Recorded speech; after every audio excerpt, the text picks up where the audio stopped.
مولاي صل وسلم دائما أبدا على حبيبك خير الخلق. Assalamualaikum warahmatullahi wabarakatuh. Innal hamdalillah nahmaduhu wa nasta'inuhu wa nastaghfiruh wa na'udzu billahi min shururi anfusina wa min sayyiati a'malina. May yahdihillahu fala mudilla lahu wa may yudlil fala hadiyalah. Asyhadu an la ilaha illallah wahdahu la syarikalah wa asyhadu anna Muhammadan abduhu wa rasuluh. Allahumma salli ala sayyidina Muhammadin al-Fatih lima ughliq wal khatimi lima sabaqa nasiril haqqi bil haqq wal hadi ila siratikal mustaqim wa ala alihi haqqa qadrihi wa miqdarihi al-azim. Amma ba'd.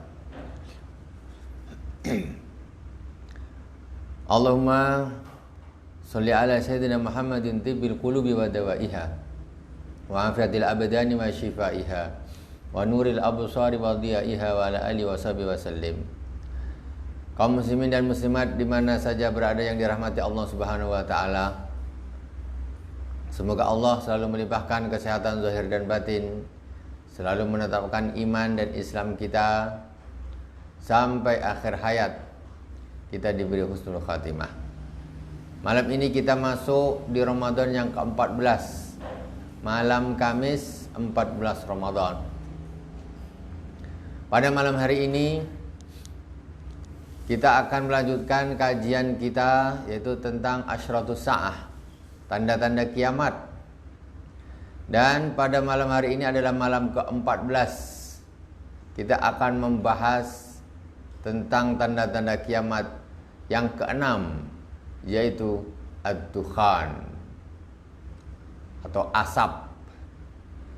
Sementara lagi viral-viralnya tanggal 15 Ramadan pada hari Jumat, itu nanti akan terjadi dukhan yang akan membinasakan manusia dengan segala macam hiruk pikuknya.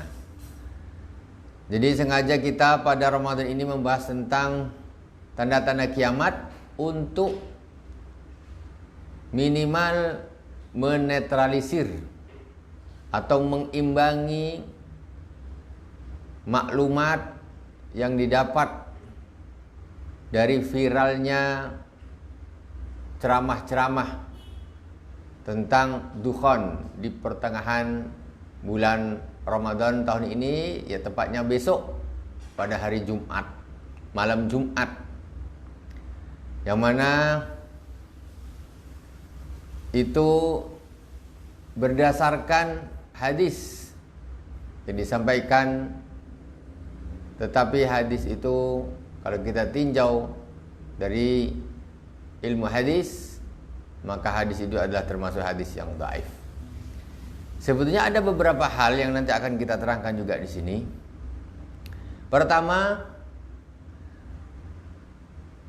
kalau dilihat dari hadis-hadis tentang hari kiamat dibahas oleh para ulama berdasarkan hadis-hadis Rasulullah Shallallahu Alaihi Wasallam, pertama, bahwa disimpulkan, walaupun ini sifatnya tidak pasti kebenarannya, maksudnya tanda-tanda kiamat itu akan selalu memang sifatnya zon, yaitu tidak yakin mesti begini, dan mesti begini. Cuman berdasarkan hadis-hadis Rasulullah, para ulama memberikan kesimpulan bahwa sesungguhnya dukhan itu nanti terjadi. Untuk dukhan yang yaumul kiamat ini nanti akan terjadi itu setelah periodenya Dajjal. Jadi kalau dikatakan dukhan besok malam, itu sudah, mohon maaf, itu sudah bertentangan dengan pendapatnya para ulama-ulama al-baithin, para ulama salafus saleh yang sudah membahas tentang dukhan tersebut. Kemudian juga perlu kita ketahui, jadi satu yang perlu kita ketahui, jadi kalau dukhan secara urutan itu berada pada urutan yang ke-6, yaitu setelah Imam Mahdi, kemudian Dajjal, kemudian Nabi Isa alaihissalam, kemudian Ya'juj dan Ma'juj, kemudian al-khusufat ats-tsalatsa, yaitu bencana alam, 3 bencana alam yang maha dahsyat. Kemudian yang keenam baru dukhan. Jadi sementara ini kita alhamdulillah masih diberi kesehatan, iman dan takwa. Jadi kita masih alhamdulillah bisa beraktivitas seperti biasa. Pendidikan agama di mana-mana, Al-Quran dibaca di mana-mana, pondok pesantren baru-baru bermunculan. Nah, jadi istilahnya kalau diprediksi dukhan itu akan terjadi besok malam, ini secara hadis Rasulullah, maka itu adalah jauh akan terjadi. Tetapi itu secara keilmuan. Tapi kita juga wallahu subhanahu wa ta'ala, semuanya itu adalah urusan Allah subhanahu wa ta'ala. Cuman kita di sini akan membahas berdasarkan ilmu, bukan berdasarkan mencocok-cocokkan atau berdasarkan NASA Amerika Serikat. Pertama yang akan kita bahas dukhan, bismillahirrahmanirrahim. Ini kita mengambil dari kitab Fiqhut Tahawulat, yaitu karangan As-Sayyid Abi Bakar Al-Masyhur bin Ali Al-Adani. Semoga Allah Subhanahu wa taala selalu melimpahkan kesehatan kepada beliau dan dijadikan Allah Subhanahu wa taala kekasih-kekasihnya. Ad-dukhan minal alamatul kubra ad-dukhan. Wa fihi yaqulu ta'ala fartaqib yawma ta'tis samaa'u bidukhanin mubin yaghshan nasa hadza 'adzabun alim. Surat Ad-Dukhan ayat 10 dan 11. Ini asal daripada berita Ad-Dukhan. Jadi tunggulah hari ketika langit mendatangkan asap yang pekat yang akan meliputi manusia-manusia, dan ini adalah azab yang pedih. Ad-Dukhan ayat 10 dan 11. Waqtalafal mufassiruna fid dukhan fadzaba Ibnu Mas'ud wa ghairuhu bi anna ad-dukhan huwa ma asaba Quraisan min siddatil ju'i indama da'a alaihimun nabiyyu sallallahu alaihi wasallam hina lam yastajibu lahu fasbahu yarawna bis sama'i ka hadid dukhan wa fi hadha yaqulu khamsun qad madaina al-lizam war rum wal badsa wal qamar wad dukhan.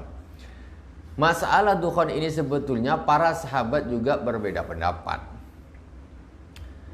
Jadi berbeda pendapat. Pertama, Al-Imam Ibnu Mas'ud, sahabat Abdullah bin Mas'ud, mengatakan bahwa dukhan ini sudah terjadi dulu di zamannya Rasulullah SAW. Jadi ini ada perbedaan pendapat antara sahabat. Bukan hanya ulama, sahabat pun berbeda pendapat. Kata Imam Abdullah bin Mas'ud, sahabat, bahwa sesungguhnya dukhan itu sudah terjadi di zaman Rasulullah SAW ketika orang-orang Quraisy tidak mau menjawab, tidak mau mengikuti seruan Rasulullah SAW. Begitu bandelnya orang-orang Quraisy. Akhirnya Rasulullah SAW berdoa kepada Allah Subhanahu wa taala agar orang-orang Quraisy diberi cobaan, yaitu diberi kesulitan seperti kesulitan yang melanda umatnya Nabi Yusuf alaihissalam. Jadi musim-musim sulit. Akhirnya Allah Subhanahu wa taala memberikan peringatan kepada orang-orang Quraisy yang menolak dakwanya Rasulullah SAW. Maka terjadilah bencana kelaparan yang luar biasa. Bahkan diriwayatkan di situ sampai orang-orang Quraisy pada waktu itu di zaman Rasulullah, pada waktu itu mereka sampai makan bangkai dimakan, maka tulang pun dimakan karena begitu susahnya pada waktu itu. Akhirnya begitu keadaan sangat susah sekali. Akhirnya Abu Sufyan datang ke baginda Rasulullah Shallallahu Alaihi Wasallam agar Allah Subhanahu Wa Taala, agar meminta kepada Allah Subhanahu Wa Taala agar Allah melepaskan kaumnya dari musibah atau bencana itu, dilepaskan, diselamatkan dari musibah itu. Kemudian Rasulullah Shallallahu Alaihi Wasallam menjawab dengan membaca Al-Quran, "Fartaqib yauma ta'tis sama'u bidukhanin mubin yaghshan nasa hadza adzabun alim." Itu pendapat yang pertama. Menurut Sayyidina Imam Ibnu Mas'ud, ini sahabat. Kemudian wa fi qaulin akhar hadza ad-dukhan min al-ayatil muntazar allati lam ta'ti ba'du wa huwa qaulu Ibnu Abbas wa ba'du sahabah radhiyallahu taala anhu. Kemudian yang kedua, perbedaan pendapat yang kedua yaitu mengatakan bahwa dukhan ini belum terjadi. Dukhan ini belum terjadi. Ini adalah pendapatnya Sayyidina Abdullah bin Abbas dan beberapa sahabat-sahabat yang lain. Jadi bukan dukhan yang itu.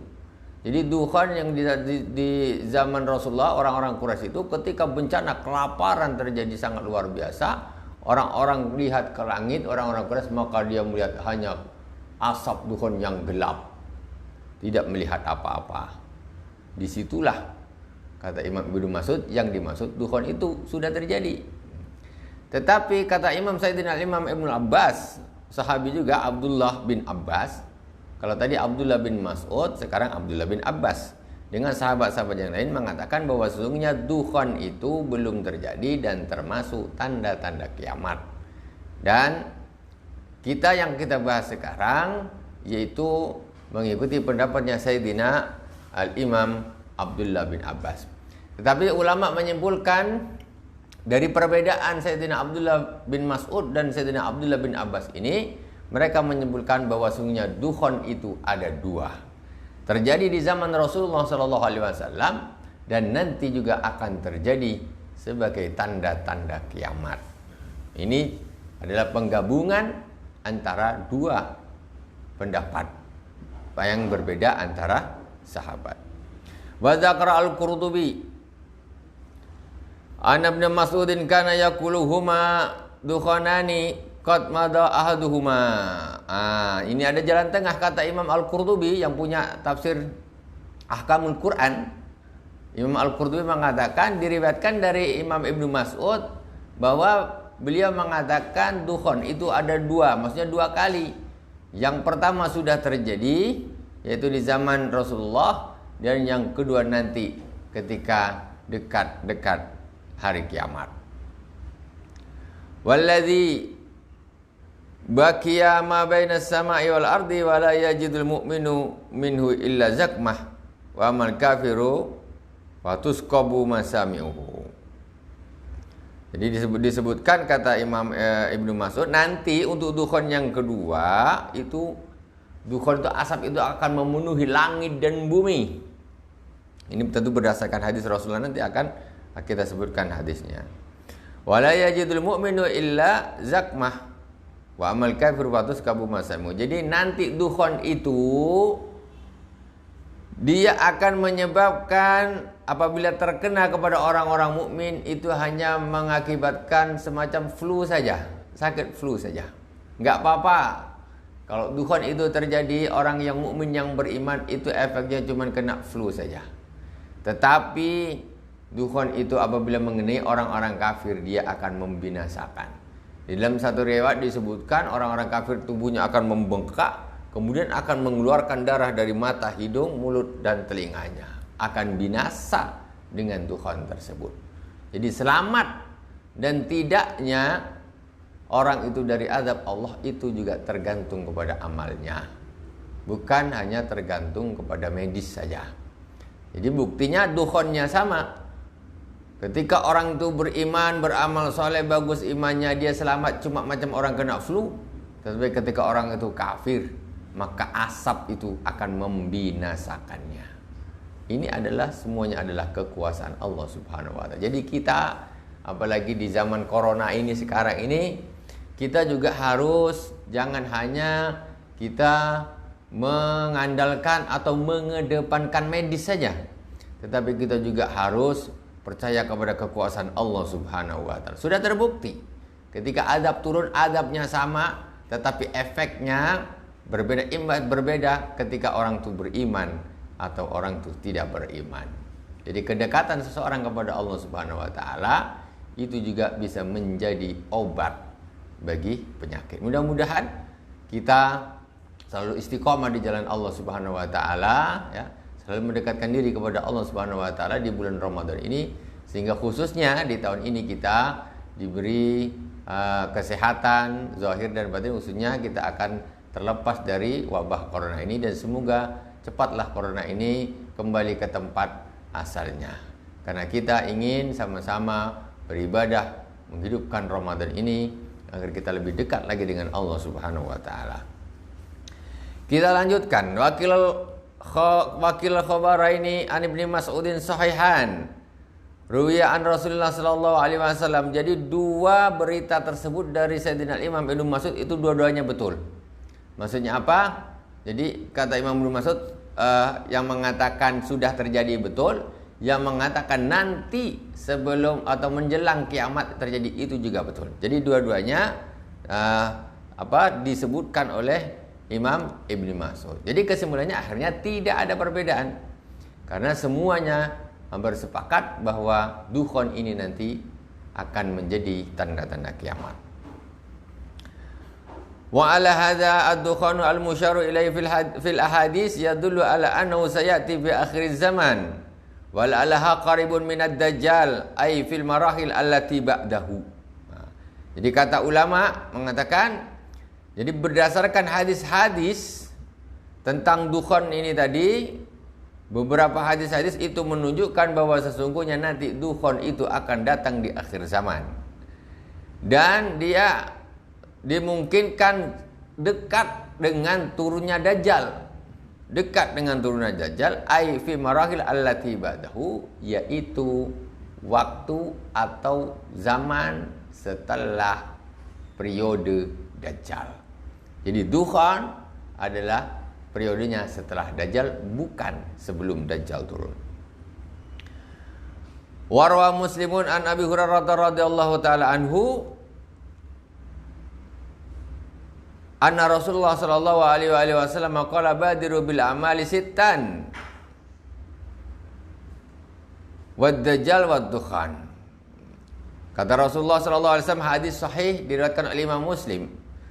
Diriwayatkan oleh Imam Muslim dari Abi Hurairah radhiyallahu taala anhu, sesungguhnya Rasulullah sallallahu alaihi wasallam bersabda, cepat-cepatlah beramal sebelum ada 6 perkara. Kemudian Rasulullah sallallahu alaihi wasallam menyebutkan 2 yang terakhir dari 6 tersebut, yaitu wad dajjal wad dukhan. Jadi terakhir dari 6 tadi Dajjal, kemudian dukhan. Itu kita berbicara secara dukhan. Sedangkan yang kita pahami sekarang tentang masalah besok malam 15 Ramadan, ini ada kerancuan antara sayhah atau huddah dengan dukhan. Padahal sayhah dengan dukhan ini hal yang berbeda. Jadi ada sebuah hadis menyebutkannya, itu diriwayatkan oleh Imam Hakim. Jadi menurut Imam Adzabi itu adalah hadis yang maudhu. Itu menerangkan di pertengahan bulan Ramadan malam Jumat itu terjadi sayhah atau huddah. Sayhah atau huddah itu suara dentuman yang sangat keras yang terdengar di mana-mana. Ini huddah atau sayhah. Jadi huddah atau sayhah itu lain dengan dukhan. Sementara yang kita dengar selama ini semacam ada kerancuan antara huddah atau sayhah itu juga dukhan atau satu alur dengan dukhan. Jadi tidak. Kalau kita lihat dari hadis-hadis Rasulullah SAW, justru dukhan itu lain, sayhah atau huddah di pertengahan bulan Ramadan ini lain. Justru sayhah kalau umpamanya hadis itu hadis sahih umpamanya, tetapi hadis ini tidak sahih. Umpamanya hadis itu hadis sahih, itu bukan tanda-tandanya dukhan, tetapi tanda-tandanya turunnya Imam Mahdi. Jadi ketika terjadi dukhan, ketika terjadi huddah atau sehah, dentuman di pertengahan bulan Ramadan malam Jumat, kalau memang itu benar terjadi, itu urutannya bukan dukhan, tetapi tanda-tanda turunnya Imam Mahdi. Sedangkan setelah Imam Mahdi akan ada, sudah kita terangkan kemarin, ada periode Dajjal, periode Nabi Isa, periode Ya'juj Ma'juj, dan periode Al-Khusufat Ats-Tsalatsa. Setelah itu baru dukhon. Jadi antara sayha dengan dukhon ini terpaut jarak yang sangat lama. Sementara kalau kita hitung, Imam Mahdi berdasarkan hadis Rasulullah, dia akan memimpin di dunia ini selama 7 sampai 8 tahun. Kemudian Nabi Isa alaihissalam, dia akan memimpin di muka bumi ini selama 40 tahun sampai 45 tahun. Itu jarak yang antara sayha atau sayha ini periodenya sebelum turunnya Imam Mahdi, sedangkan dukhon itu nanti setelah Dajjal berdasarkan hadis-hadis Rasulullah SAW. Jadi yang kita lihat yang viral ini semacam ada kerancuan antara sayha atau huddah dengan dukhon, semacam dia menjadi rancu menjadi satu, padahal hakikatnya itu berlainan. Sekarang akan kita kaji juga yang sekarang menjadi ramai, hadis tentang as-sayhah. Hadis sayhah itu hadis tentang huddah atau sayhah di bulan suci Ramadan. Itu adalah hadis diriwayatkan oleh Al-Imam Hakim. Saya bacakan dulu hadisnya. Jadi menurut ulama ahli hadis memang hadisnya ini adalah hadis yang maudhu, hadis palsu. Itu yang bilang adalah Imam Az-Zahabi, ya. Juga Imam Abu Zur'ah di antaranya juga mengatakan bahwa hadis ini tidak bisa dijadikan hujjah, tidak bisa dijadikan hujjah. Hadisnya perlu kita bacakan untuk agar kita tahu, bukan untuk diyakini, tidak. Hadisnya maudhu.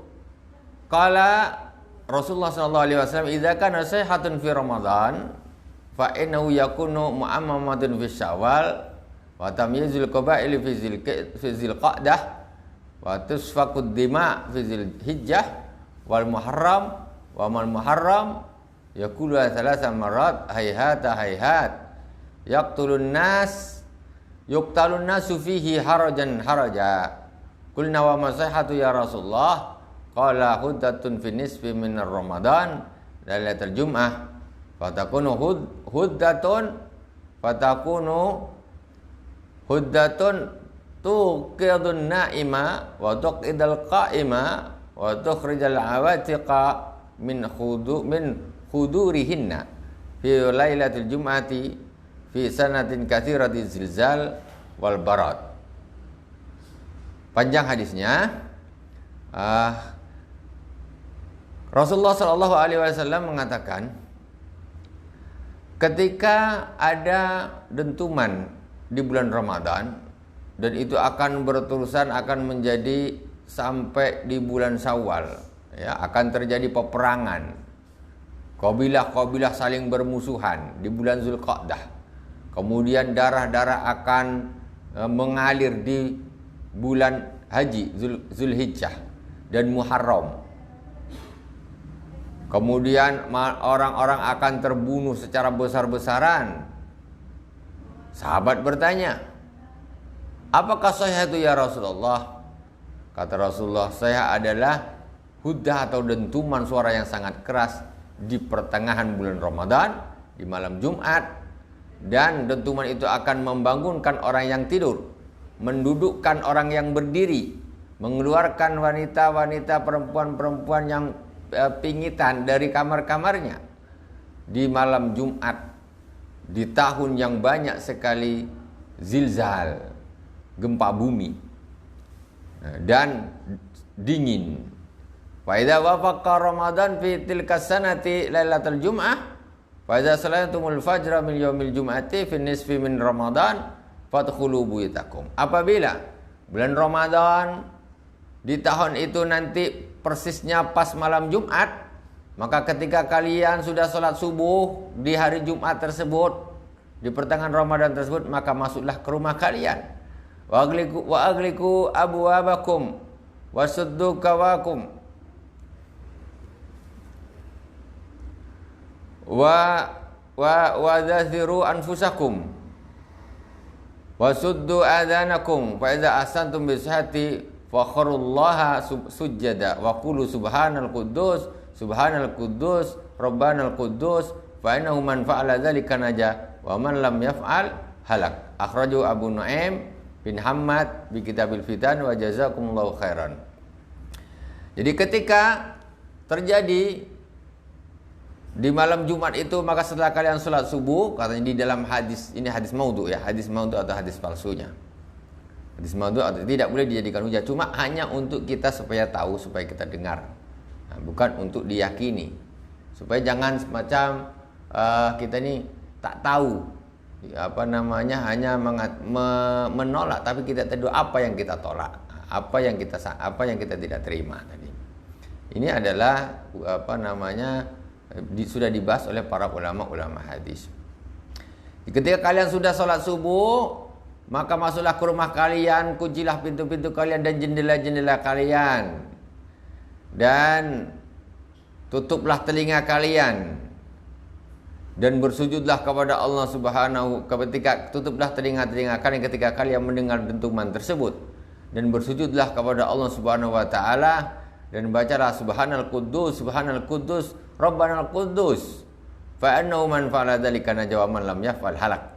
Sesungguhnya barang siapa yang melakukan hal tersebut, maka dia akan selamat. Barang siapa yang tidak melakukan, maka dia akan binasa. Ini hadisnya. Jadi hadis ini menurut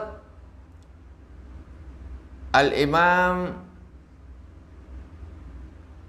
An Abi Hurairah wa kadzalika Al-Hakim fil Musnad, disebutkan oleh Imam Hakim juga di Al-Mustadrak, wa qala anhu gharibul fitan, wa qala adz-Dzahabi fit talkhis taqiban alal Mustadrak Al-Hakim maudhu. Kata Imam adz-Dzahabi di dalam kitab At-Talkhis ya, di dalam mengoreksi hadis ini, di dalam mengoreksi hadis Mustadraknya Imam Hakim, mengatakan hadis ini adalah hadis maudhu atau hadis yang palsu ya. Hadis ini adalah hadis yang palsu. Jadi jangan kita ini kemudian yakin sekali itu terjadi. Nah, padahal ini hadisnya hadis maudhu. Kalau Allah menghendaki, wallahu subhanahu wa ta'ala alam. Tetapi kita ini harus tetap berpijak kepada zahir nas. Ya, nahnu naqumu bizahir, wallahu yatawallas sarair. Jadi kita ini menghukumi dengan zahir. Kalau secara zahir ini maudhu, ya jangan kita percaya, jangan kita sebarkan, jangan kita takut-takuti orang dengan hal tersebut. Ya, karena maudhu itu hadis palsu. Nah, maudhu itu namanya hadis palsu, kok kita sebar-sebarkan. Kemudian wa awradahu Ibnul Jauzi fil mawdu'at. Imam Ibnul Jauzi juga menyebutkan hadis ini di dalam al-mawdu'at, hadis-hadis maudhu. Imam Ibnul Jauzi. Wa kadzalika As-Suyuti, juga Imam As-Suyuti di dalam juga menyebutkannya di dalam termasuk hadis-hadis maudhu. Jadi Imam Az-Zahabi, Imam Ibnul Jauzi dan Imam As-Suyuti mengatakan hadis ini adalah hadis palsu. Wal hadisul maudhu la yasihu dzikru aslan fadlan an i'tiqadi bihi. Jadi kalau namanya hadis palsu, maka kita tidak boleh beriktikad dengan hadis palsu tersebut. Palsu, macam mana kita nak yakinkan? Tidak boleh. Apalagi kita sebar-sebarkan agar orang meyakininya. Itu tidak dibolehkan. Ini masalah huddah atau sayhah, dentuman atau pekikan di malam Jumat pertengahan bulan suci Ramadan, tepatnya besok malam ya. Kalau dipas-paskan, mau dicocok-cocokkan, tepatnya besok malam. Cuman itu sudah saya terangkan tadi, di dalam keterangan yang lagi viral itu terjadi kerancuan antara sayhah dengan Tuhan. Padahal sayhah dengan Tuhan ini adalah dua hal yang berbeda. Sayhah itu kalau memang pun terjadi, itu adalah tanda-tanda keluarnya Imam Mahdi. Jadi Imam Mahdi ini adalah salah satu di antara tanda-tanda kiamat yang besar, yaitu tanda-tanda yang pertama. Tanda-tanda yang pertama. Sedangkan dukhon nanti itu nanti akan berada secara penelitian para ulama itu dimungkinkan ya akan terjadi pada urutan yang ke-6. Demikianlah penjelasan yang bisa saya sampaikan. Ini Allah Subhanahu wa taala lebih lagi menambahkan keimanan kita ya kepada Allah Subhanahu wa taala, lebih menjadikan kita ini orang-orang yang istiqomah, yang tidak lari dari Al-Qur'an dan sunnah Rasulullah sallallahu alaihi wasallam. Alhamdulillahirabbil alamin, semoga bermanfaat. Segala kekurangan mohon maaf. Subhanakallahumma wa bihamdika asyhadu an la ilaha illa anta astaghfiruka wa atubu ilaik. Wa sallallahu ala sayyidina Muhammadin wa ala alihi wasallam. Alhamdulillahirabbil alamin. Wassalamualaikum warahmatullahi wabarakatuh.